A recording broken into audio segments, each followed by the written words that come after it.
खबर हुगली से है। हिंदुत्व को लेकर तृणमूल विधायक असित मजूमदार का बीजेपी सांसद लॉकेट चटर्जी पर निशाना। विधायक असित मजूमदार ने कहा कि केंद्र में भाजपा की ही सरकार है, संविधान को चेंज करके देश को हिंदू राष्ट्र क्यों नहीं घोषित कर देती। चुनाव आते ही भाजपा देश में हिंदू मुस्लिम शुरू कर देती है। बीजेपी सांसद लॉकेट चटर्जी अपने आप को सबसे बड़ा हिंदू हितैषी मानती हैं।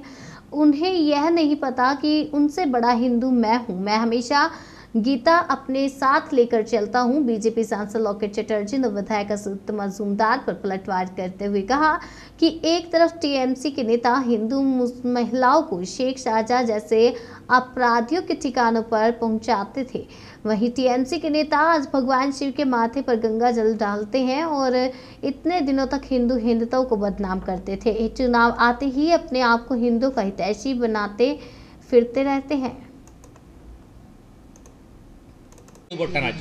लकेट तो 5 বছর আসেনি এখানে, আর 5 বছরের আগেও ছিল না।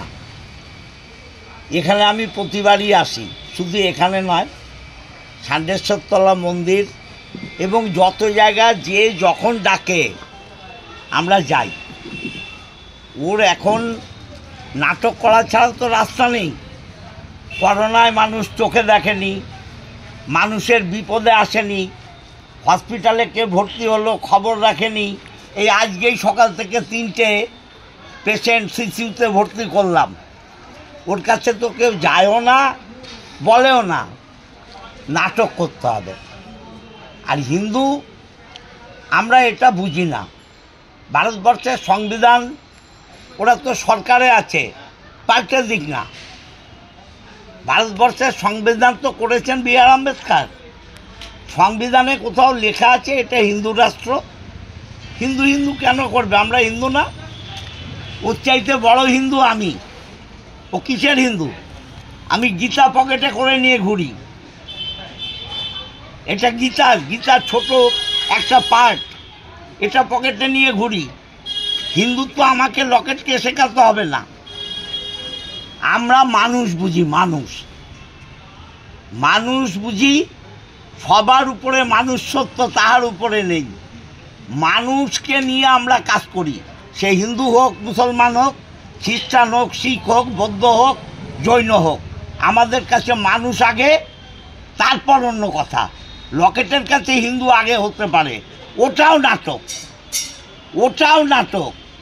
ওই যে কি মন্দির ওপেন করলো না, ভারতবর্ষের কোনো ধর্মগুরুরা যায়নি। নরেন্দ্র মোদী কোন ব্রাহ্মণ সে মন্দির ওপেন করছে? এসব ডিবেট হবে, পরের হবে। আমি ভোটের প্রচারে নামি, তখন হবে। সব এখন আসছে।